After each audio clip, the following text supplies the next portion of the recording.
it's important for us to understand where this entire war came from. It did not come from Bashar al-Assad. It came from Washington. There was a decision in 2011 to overthrow Assad. Actually, that came from Jerusalem. This has been a desire of the Israeli government that stretches back more than 25 years. Netanyahu's idea is make the Middle East in Israel's image, overthrow every government that opposes Israel. He's had a friend in that, and that is the CIA and the United States government.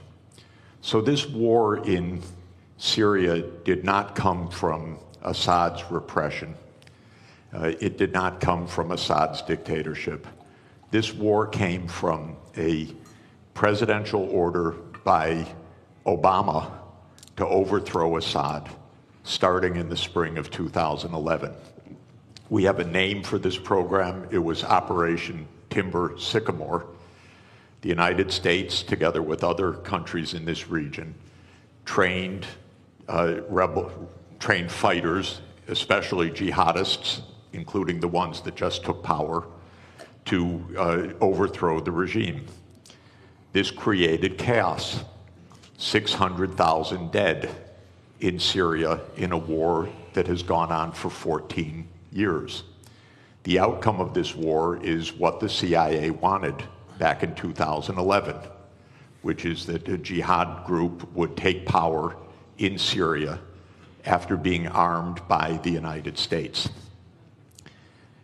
The reason I want to be clear about this is that we will not have peace in this region until we have public diplomacy that is based on real diplomacy, not on CIA operations. And we will not have peace until Israel stops its militarization of the entire Middle East. Because the Syrian war is just one of 6 wars that Israel has promoted, including in Lebanon, Iraq, Syria, Libya, Somalia, and Sudan. We had the list, actually, from Wesley Clark back in 2001, when he was handed a paper in the Pentagon that the goal was 7 wars in 5 years. The only war that hasn't taken place yet, to Netanyahu's great consternation, is the U.S. war with Iran, which Israel is still trying to instigate to this very day. So the Syrian war is part of a regional tragedy. We have tragedy in Gaza, the West Bank, Lebanon, Syria, Iraq, Sudan, South Sudan, and Libya that I put at the hands of the United States government and its ally Israel, because none of these wars had to happen. These were all wars of choice. They were all wars that came from the idea of regime change operations, that the United States would determine which regimes operate in which countries. We'll never have peace in this region if outside imperial powers like the United States are dictating the terms to this region. The only way to have peace in this region is if this region is determining its own future, not outside powers. And Israel could never do these wars on its own. These are American wars. America provides the financing, it provides the military backup, it provides the naval support, it provides the intelligence operations, it provides the munitions. Israel couldn't fight for 1 day without the United States backing. Israel could not be committing a genocide in Gaza without the United States' full operational complicity. I don't mean political complicity, I mean direct, daily operational complicity. This has to end. This region has been divided for 100 years, first by the British Empire and then by the American Empire. And this is going on until today. We have a genocide going on right next door till today, till this morning. People being wantonly killed, brazenly killed, because the United States is providing the means for this. So this is what's happening in Syria. Is the U.S. on the fence? Hardly. It's the major actor.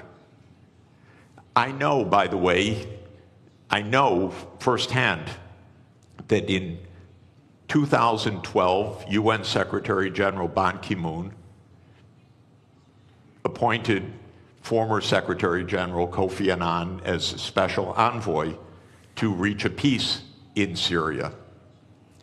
I loved Kofi Annan. I love Ban Ki-moon.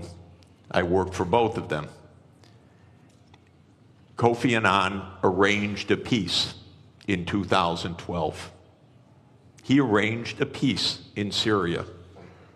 You know why it didn't happen? Because all the parties agreed to peace except one. Literally one. That was the United States of America. The United States of America said there will be no peace unless Bashar al-Assad goes the first day. The other parties said, no, you can't just determine that. Maybe there'll be a process. Maybe there'll be elections agreed. Maybe there'll be a 2-year process, a 3-year process. The United States said, no, Assad must go the first day of any agreement or we block it. And so Kofi Annan stepped down from his position after having negotiated a peace arrangement. And we have had 500,000 people dead since then.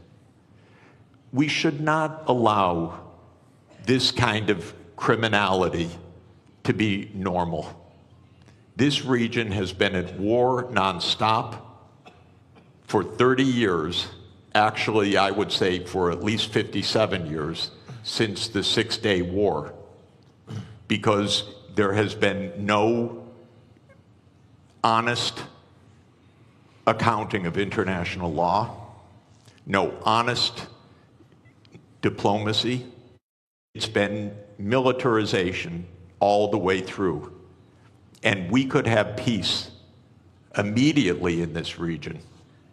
All that is required, in my view, is the United States change its veto of Palestine as the 194th UN member state, because on that basis, all the region would normalize relations and the wars all across this region would stop.